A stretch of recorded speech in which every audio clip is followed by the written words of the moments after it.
अस्सलाम वालेकुम दोस्तों, मैं हूं आपके साथ आयशा। झुकती है दुनिया, झुकाने वाला चाहिए।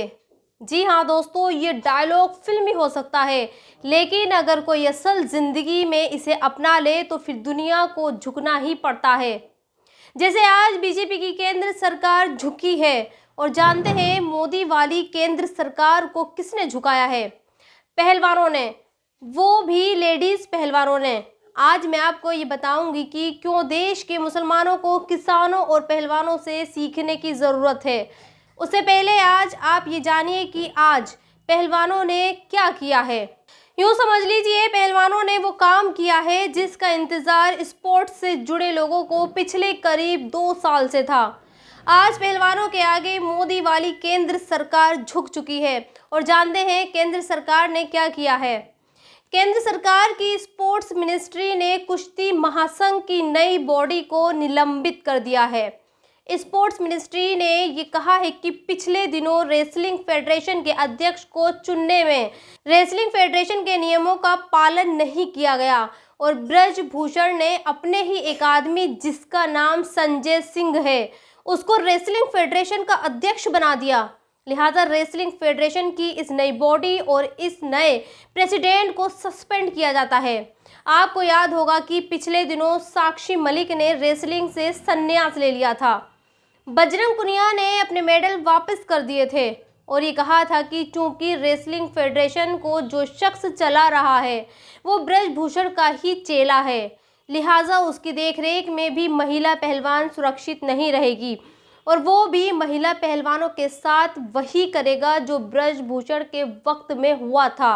लिहाजा पहलवानों की नाराजगी और इस मामले पर होती सियासत को देखते हुए मोदी सरकार ने रेसलिंग फेडरेशन की नई बॉडी को रद्द कर दिया। देखो, पहले तो पुख्ता सबूत नहीं है कि ऑन रिटर्न नहीं आया है कि फेडरेशन रद्द हुई है या सिर्फ संजय सिंह को रद्द किया जा रहा है, तो रद्द किया गया है। फिर आगे इस बयान के बाद ब्रजभूषण शरण सिंह ने पीसी किया और कहा है कि मैं अब कुश्ती से संन्यास ले चुका हूं, मेरा अगला कदम लोकसभा चुनाव है। उस पर क्या कुछ कहेंगे? देखो, वो उनका पॉलिटिकल है, वो उनका एजेंडा है, लेकिन हमारी जो लड़ाई है वो सरकार से ना तो थी और ना आगे रहेगी। हमारी लड़ाई सिर्फ एक आदमी से थी।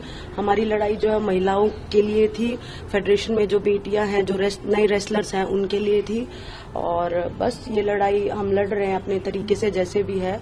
मैं तो संन्यास का मैंने अनाउंस किया है, और बस यही चाहूंगी कि जो आने वाली बेटियां हैं, बच्चे हैं, उनको खैर, इस पूरे मामले से मुसलमानों को भी सीखने की जरूरत है, और मुसलमानों को ये समझना चाहिए कि जिस तरह से पहलवान एक हो गए हैं, उनके साथ किसान आ गए हैं।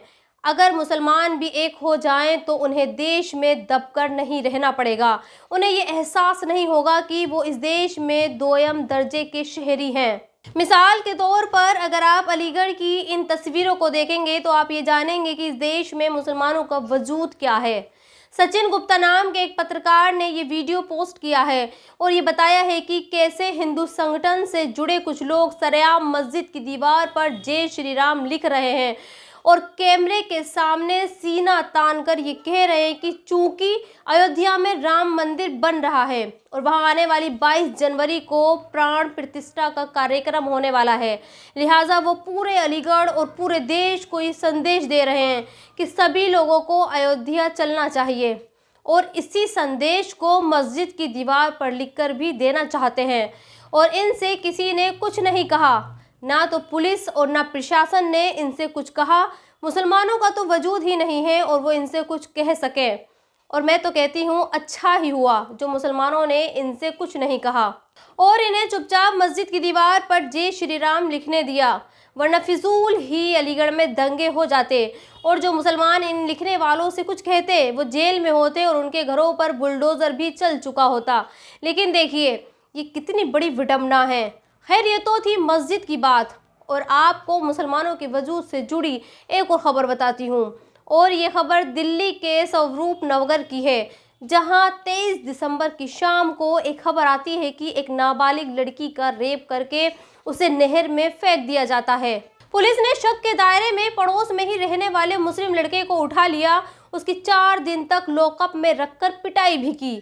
सीसीटीवी सामने आया तो पता लगा कि जिस मुस्लिम लड़के को पुलिस 4 दिन से कूट रही है उसका ना तो रेप से कोई ताल्लुक है और ना ही उसने लड़की को नहर में फेंका था, बल्कि नाबालिग से रेप करने वाला मकान मालिक था। ये खबर तमाम अखबारों ने छापी लेकिन हुआ कुछ नहीं। सोचिए, ये है हमारे देश का अंधा कानून और ये हमें ये बताता है कि देश में मुसलमानों का वजूद क्या है। वरना सोचिए, अगर पुलिस ने मुस्लिम लड़के की जगह किसी गैर मुस्लिम लड़के को उठाया होता और वो बेकसूर होता तो आज इस खबर पर चर्चाएं हो रही होती। टीवी पर बैठकर गोदी मीडिया के एंकर्स पुलिस वालों के खिलाफ एक्शन की मांग कर रहे होते। चूंकि बेकसूर लड़का मुस्लिम था लिहाजा सभी सन्नाटे में हैं, किसी को कोई परवाह नहीं।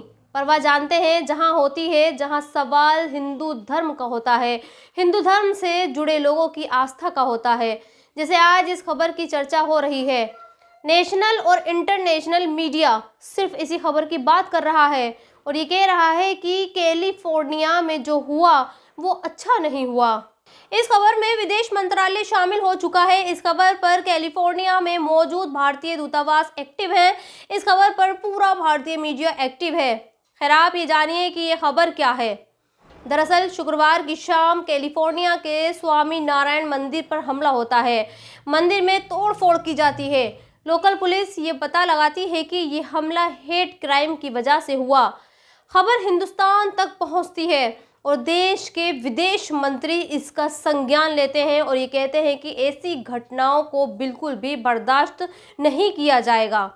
इसके बाद विदेश मंत्री कैलिफोर्निया में भारतीय राजदूत से कनेक्ट करते हैं और उन्हें ये निर्देश देते हैं कि वो पुलिस में इस मामले की शिकायत करें। और इस घटना को तीसरा दिन है और जानते हैं इस घटना पर जब अमेरिकी संसद में चर्चा हो रही है और वहाँ के सांसद इसकी निंदा भी कर रहे हैं। ये होती है पावर और वजूद। खैर, आज मुसलमानों को ऐसी ही पावर और वजूद की बहुत ज़रूरत है, तभी हमारे देश का मुसलमान अपने ही देश में सिर उठाकर जी सकेगा और उसके खिलाफ जो नफरती चीज़ें चल रही हैं उन पर लगाम लग सकेगी। तो दोस्तों, इस वीडियो में इतना ही। आप भी अपनी राय कमेंट्स बॉक्स में लिखकर मुझे ज़रूर बताएं और अगर अब तक आपने मेरे चैनल को सब्सक्राइब नहीं किया है तो प्लीज़ सब्सक्राइब ज़रूर कर दें। शुक्रिया।